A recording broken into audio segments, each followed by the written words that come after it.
Hello, I'm Sherry Russo, Community Engagement Manager here at WOUB Public Media. And I'm Evan Shaw, Producer Director here at WOUB. Welcome to WOUB's Our Ohio program. Our Ohio is a high school documentary film project that WOUB worked on in conjunction with American Documentary POV and with funding support from the Corporation for Public Broadcasting. The students produced independent films that told their own personal and cultural stories. During this program, we're going to show you some of those short documentary-style films created by the high school students and look at how examining their identity and Appalachian culture impacted these students. That's right, Sherry. We worked with 3 different schools this year. We worked with South Gallia, Logan High School, and Meigs High School. And we worked with the students to create documentaries that tell their stories. Not what we would like them to talk about, but whatever stories they thought were interesting and important to tell the region, to tell the state, and to tell their friends and their peers as well. It was an exciting time. We started this project in 2020. You may remember 2020 was a little weird. A little bit. Things got a little strange, but we made it through. And so we worked with these students over a series of Zoom calls and teaching them about how to write and how to make films and to really tell their stories. And it was a wonderful experience. That was true, and we showed them a POV documentary film called Portraits and Dreams. That film helped the students think about Appalachian stigma and cultural pride and the role media plays in telling their own story. That's right, and the film really helped the communities identify their Appalachian culture and recognize that they are Appalachians. Here in Southern Ohio, we may not think of ourselves as Appalachia, but we absolutely are. We're rural Appalachians. And the students, what we did is we had a panel discussion with local community leaders. We all watched the film, and the community leaders came into the panel discussions to talk with the students about what makes their communities special. During this program, we're going to show you some of the work produced by students at South Gallia High School. Yeah, and South Gallia was a wonderful school to work with. We worked with their media teacher, Jason Stout, who was so easy to work with and really was excited to have his students, to have them, give them the opportunity to do something different. Especially in this world that we were living in 2020, where the world was on fire. Right. And this gave the students something to focus on and something to keep their creative juices flowing. And so South Gallia was a great school to work with. We have 3 films from them for this show. We're going to start out with Joseph Mandeville's film, The Digital Divide. And it's going to just talk about the issues that rural southeastern Ohio faces when it comes to broadband infrastructure and how important that is for us as a community if we want to move forward. So let's take a look at Joe's film.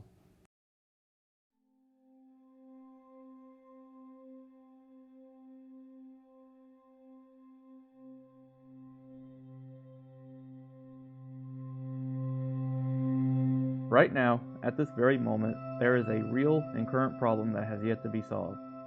There are roughly 7 million Appalachian households that have a broadband internet connection. This means that there are potentially thousands, if not hundreds of thousands, of students who are being left behind in education due to this digital divide. My lack of broadband internet, or any internet at all, really hindered my education because it didn't allow me to work on what I needed to work on or do my homework successfully while I was at home. So it forced me to end up, as soon as I came to school, I would have to work non-stop through breakfast and lunch just to be able to finish my assignments. My ability to do homework is affected by not having internet access because most of the time I can't turn my work in on time. Yes, it does hinder me sometimes, especially in times where I can't go to school the next day and just ask for like a paper copy. Furthermore, because of their lack of internet access, some students may suffer lower grades than what they otherwise would have received. And so it affects my grade, and since teachers want it on time, it's kind of difficult if the Wi-Fi is slow or me not having it at all. It does affect their grades if it's like if I can't go to school again, but other times it's more of a annoyance. But during a lockdown, it's really hindering for that. Some may even feel that they are at a disadvantage because of their lack of internet. I believe those who do have internet have a huge advantage over the people who don't, because they are able to complete their assignments and their homework and lessons on time compared to those who don't, who have to crunch in more time at school to be able to do it. I wouldn't say a disadvantage because I can obviously find places to go to get Wi-Fi, but it would be a lot easier and simpler to have it and be able to do it at home instead of having to travel to find a place. Personally, I don't feel like I'm at a disadvantage, but other kids might have more work that they can't do, or sometimes they're, just don't have internet at all. And so there's kids out there that definitely need some help, or, severe disadvantage. The recent COVID-19 pandemic has greatly highlighted the digital divide, especially in the Appalachian region. With remote learning becoming the only way to receive an education, those without internet access are left to defend for themselves. I couldn't get into contact with my teachers to ask for physical work, and we couldn't really get out at that time because of COVID delays. Actually, since the teachers were getting so many emails, it was hard to respond to every student. So me being not having internet, it was kind of hard to get into contact with them, and obviously sometimes I would send an email and it wouldn't go through. That would actually mess with my grade, because when asking them questions and them not responding to me and not being able to meet for Google Meets was difficult. So, if the internet is key to receiving a good education, why aren't students being provided it? I don't have the ability to have broadband or any internet access at home because the internet companies believe that I am too far out in the middle of nowhere to even put internet in for it to be a benefit to them. I feel like we're not at the top of the list of priorities, and sometimes I feel like they may, there's other people that might need it more, there's people that say they need it more, just sometimes, they forget about it sometimes. Overall, the account should be more than enough to justify the implementation of a broadband internet connection in every house in Appalachia and America. The simple fact that thousands of students are going through similar, if not worse, experiences as the ones in this video is devastating and disappointing. Due to the internet, not a single American student would miss out on a virtual learning experience. So Joe tackled a big topic. I mean, broadband internet access in this part of the state of Ohio is something that's on the state level right now they're looking at again. And so that's a really big topic. How did he decide to do that? Joe, originally when we were talking about topics, he talked about this because when he got broadband, how it changed his life and how, how difficult it was before broadband came to his area, before he lived in a place where he could access it. And, I was really proud of him for tackling such an important topic that is being discussed at the State House, as you said. It's being discussed in Congress, on Capitol Hill, at the White House. And I hope that more young people like Joe start tackling these bigger projects and these bigger problems that we're facing, because they're the ones who are being affected by this the most. If we don't have broadband for our young people to keep up with the rest of the world, it's not just for entertainment, it's for education. It's for all kinds of things. And, I look at broadband as the modern day version of our Ohio Canal. Back in 1825, we dug a canal from Cleveland to Portsmouth. Why? So we could get communication and we could get trade in and out. The modern day canal is broadband, is the internet. That's how we get goods and services out, digital goods and services. So Joe is onto something here that we're all aware of, but it's so good to see a young person take the initiative on a project with as big of a scope as this. Well, obviously, you and I and many others are aware of this issue, but when you watched Joe's film, did you learn something you didn't know? I think what I learned is seeing the real life effects on one person. It's often viewed as such a big problem that it's hard to see how it affects an individual. And I think anytime, one of my favorite quotes is from Ken Burns, a documentary filmmaker you may have heard of. And it's look beyond the great men when you're telling a story. And that means get past the big things and look at how it affects an individual. And I think Joe did a great job of talking about, hey, this is a real authentic story and how it affects me. And I think that has value, and it helps people relate. Because I can relate to an individual, it's hard for me to relate to an entire country all at once, and that problem. So seeing things on the individual level is what I was really excited to see from Joe's film. So tell us about the next film we're going to watch. So the next film we're going to watch is called Appalachian Life, and this is by Braden, Braxton, and Bryson. Did I get that right? Braden, Braxton, Bryson. Lots of bees. That's my killer bees is what I called them. They didn't think it was as funny as I did. But anyway, so Appalachian Life by Braden Ellis, Braxton Graves, and Bryson Stanley. Let's take a look.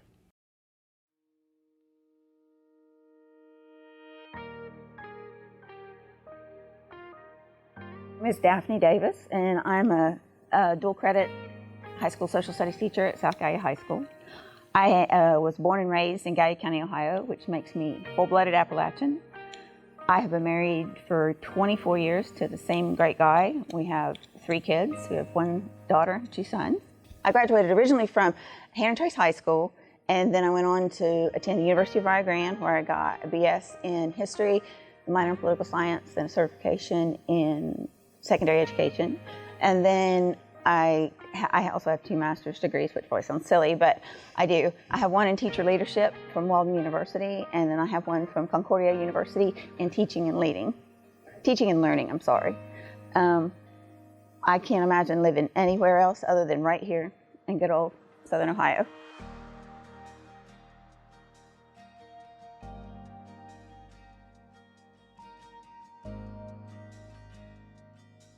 South Gallia has, we really have, it's a diverse group, but everybody's going to say, oh no, we're all the same, but we're really not. You have a lot of kids in this district where, you know, you've got a lot of one-parent families, and you've got extremely high poverty levels. And we are looking at that every day to try and help improve that situation with those kids. And they have everything they need. I mean, it kind of goes all about the place. But the main thing you need to remember is South Gallia takes care of our kids. Appalachia will always take care of them.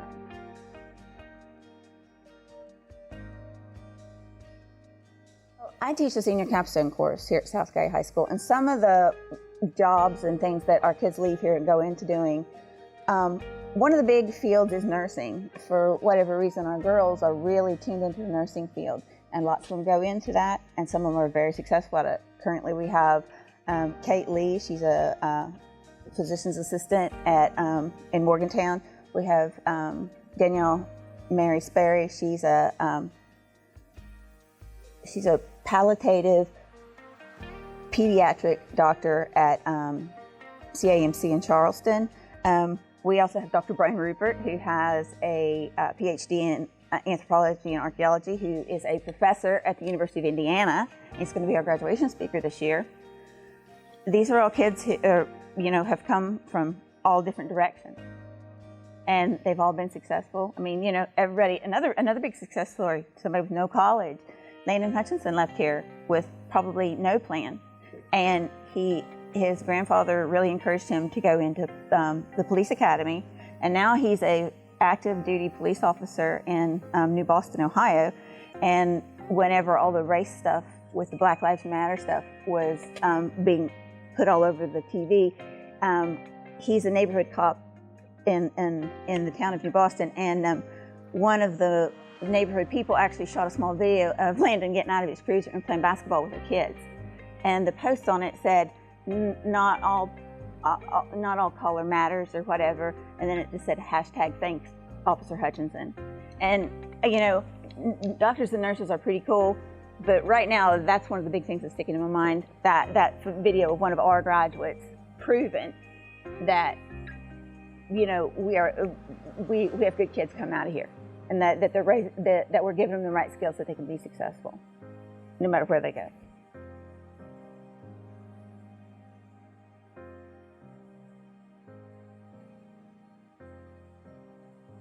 I hope that when the students leave my classroom, that putting all the content learning aside, I hope that they learn how to be critical thinkers, and I hope that they learn to be good, thoughtful citizens, and I hope that they leave my classroom and go out into the world to be good, contributing members of society. Lots of people sell Appalachia short, but what we lack in like big dollar items and stuff, we don't lack in work ethic, and we don't lack in integrity and perseverance.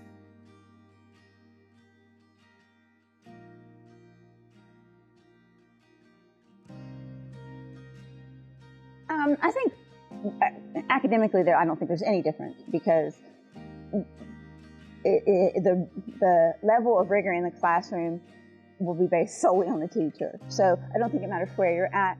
Well, the main difference in the education process in Appalachia that I have noticed does not exist in other areas is that the community will raise the kid here. Like, we'll have, you know, some kind of activity after school, and mom, dad, and sister are all somewhere else. Well, then another mom's going to pick the kid up and take him home from practice, or, you know, do what needs to be done. Or you see so much of that in Appalachia because we're more family-based people, and we have that big extended family, and we're all about taking care of what needs taken care of. We take care of each other because nobody ever hurt. Appalachian people, I don't know how we became a minority group, but we've always helped each other. We're survivors. In this part of the country, you have to be able to take care of yourself, and you have to have that internal integrity and perseverance, which is what we really want to see out of our kids.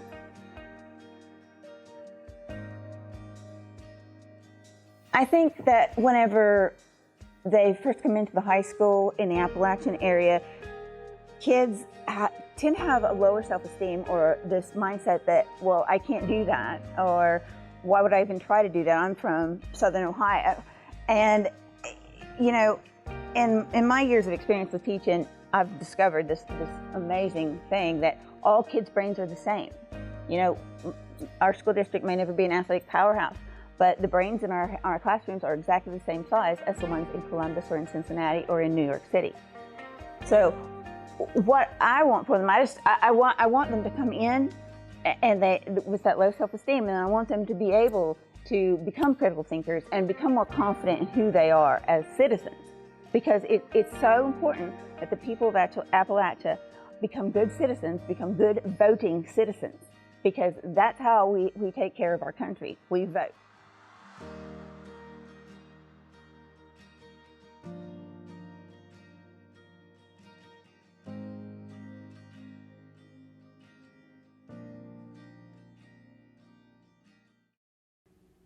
So our 3 killer bees, is that what you called them? The killer bees, right. So tell us how they developed this idea. You know, they had a lot of different concepts they wanted to work with at the very beginning, but they finally settled on this overview of what it means to be Appalachian, what it means to grow up in a place like Southern Ohio in South Gallia County, in Gallia County down there. And I think they did a great job, you know, interviewing people from their community and really trying to find out what makes this area unique. What do you think speaks to students about this project? Why do you think they're so engaged with this? Because really, I was surprised by how much they wanted to do these projects. You know, I was too. I didn't know how the students would react to a guy sitting on Zoom at 8:45 in the morning talking to them on a big monitor while they're in class wearing masks. Well, but they bought in. Yeah. And I think that shows that rural kids, rural people in general, have a lot to say, but they don't get asked. When we ask people about rural issues, so often we're talking to PhDs and researchers and people like that. And it's great that we have those individuals doing important work, but at the end of the day, we got to hear from the real, authentic people. And so I think giving someone a voice, once they feel empowered, that here's something I can create and here's something I want to talk about that I think is important, it's not hard to start buying in after that because people are listening and they're paying attention to you. Awesome. All right, so tell us about the next one. So the next film, we just watched Appalachian Life. Mm-hmm. Now we're going to watch Appalachian Life and COVID. Oh, okay. So, there you go. Yeah, the titles are very similar, but there's a little bit of a difference. And this one is by Emma, Macey, and Andrew, also from South Gallia, of course. So let's take a look at Appalachian Life and COVID.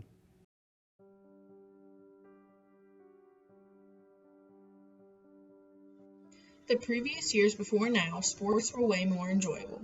Sports this year, due to COVID, have been pretty different.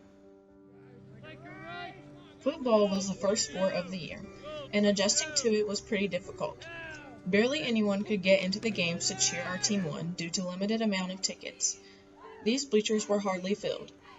Even the cheerleaders couldn't go to away games, which I bet was hard for them. Now basketball is a different story. This sport was probably the hardest one to cope with due to the pandemic. Due to players getting corona, not just on our teams here at South Gallia, but even players on the other teams that we play can affect us.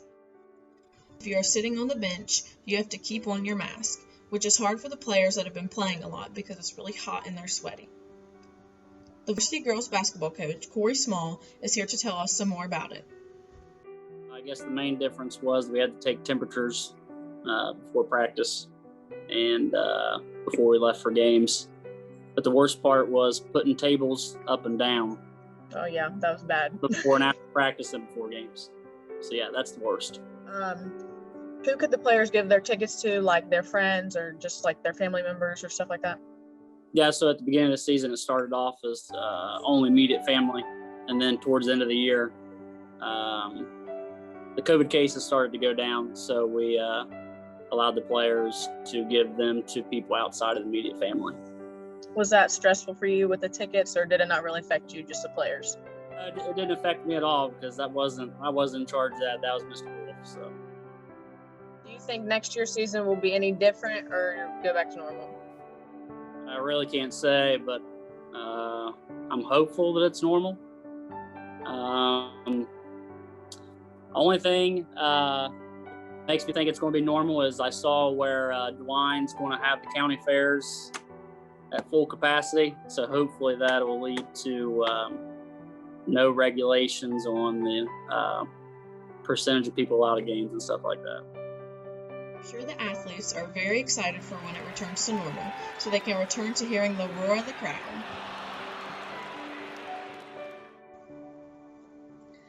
COVID-19 has made a drastic impact on not only our younger generation's day-to-day lives, but especially our older. Well, when I was growing up, you didn't have any video games or cell phones or computers. So whenever you wanted to play, you had to go knock on a neighbor's door and go, hey, you want to play a game? Or hey, you want to walk around the neighborhood? Or you had to actually go and interact a lot more. Most of the year, grandparents and relatives did not even get to see their younger relatives participate in sports or school awards.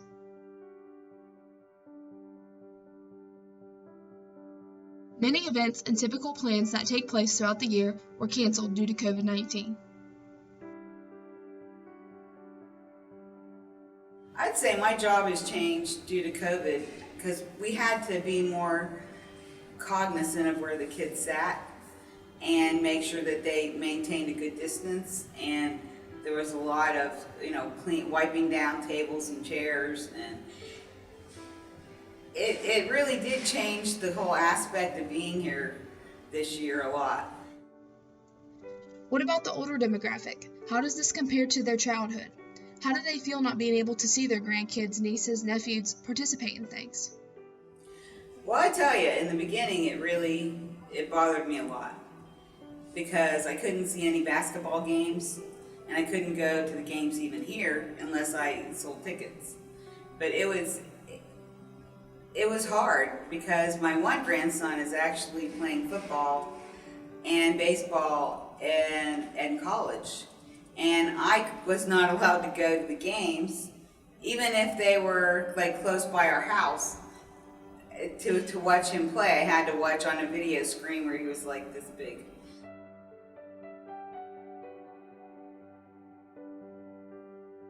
It is very upsetting that these individuals have had to miss out on watching their families grow so much this year and have had to adjust to a whole new lifestyle that they have not had to deal with in their lives.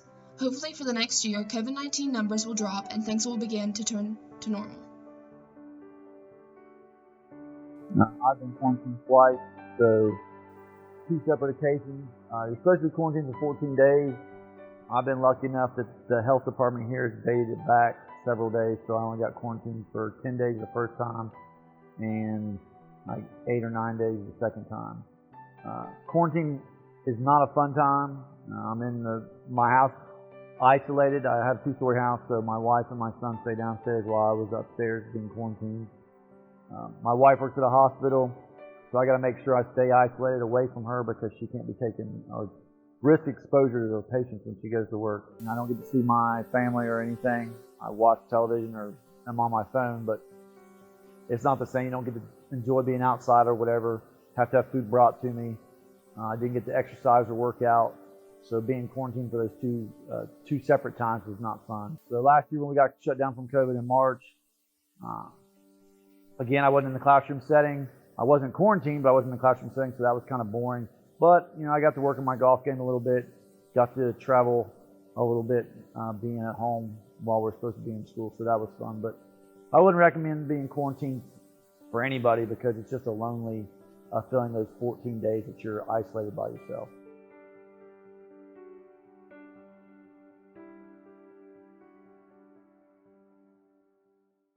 So we've talked about this before, but I was surprised we didn't get more films about COVID. But why did this group decide to tackle that?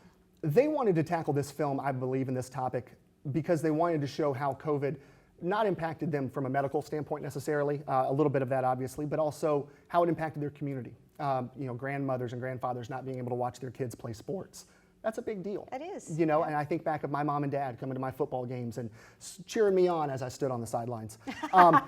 That's important though. I will always remember hearing my mom's voice up there. And to not have that in a small town where everyone's coming to the high school basketball game or football game on a Friday night or a Tuesday night or whatever, that's a major part of our community. And from the outside, that may seem not that important, but this is where we gather. Places like this are where we see each other. It's where you see your uncles and your cousins and your friends from down the road that you may not have seen in a while. And so I think it was great to see them be honest about that and how that affected them. Awesome. Well, after watching these films, one of the things that I realized was these students have the opportunity through social media to tell their stories all the time. I don't think in this way they've ever thought about it before, but how do you think this will impact them going forward? I hope that they recognize that their social media platform can be just as valuable as creating films. I think as a filmmaker and as someone who works in television, we often look down at TikTok or Instagram because it's beneath us. Mm-hmm. That's just not true. Right. TikTok is especially for high school kids, it's a documentary platform as far as I'm concerned, with some other comedy things in there. But it can give you a very real life look at someone's life. And I hope that they take some of the lessons they learned about storytelling and about, most importantly, being proud of where they're from. And instead of trying to hide who they are, I've done that in my career. I'm Evan from Meigs County, but sometimes I've kind of hidden that a little bit earlier in my career. And I hope that this gives them the confidence to go out and say, yeah, I'm from South Gallia, and I'm proud of it. And let me tell you about it, because it's an amazing place. And WOUB is now getting ready to do this project again for next school year. We're really excited about it. We're bringing 2 new high schools in, Alexander and Wellston, and we're also adding and expanding by including a cross-cultural exchange component with high school students in Cincinnati. I am so excited for this because we're adding more Appalachian, Ohio students to keep expanding this project throughout the schools in our local area. But then hopefully their plan is to have a chance to have these students here in Southern Ohio work with students in Southwest Ohio, in urban Cincinnati, and find issues to make a film about that both communities may face and how they how those challenges affect them, how they may take on those challenges, and how they can work together. So I'm excited to see what comes out of this project next year. And learning about each other, right? Exactly. And we're going to learn about ourselves first and then learn about each other together afterwards. And I can't think of anything more exciting for this type of project than to have that cross-cultural exchange and to see what comes out of it. I don't know what's going to come out of it, but I think it's going to be good. It's going to be great. We didn't know what was going to come out of this year, and look at what happened. Exactly. It was awesome. Well, thank you so much for joining us. To learn more about this project and all of the educational programming and services offered by WOUB, please visit our website, woub.org. Thanks for joining us.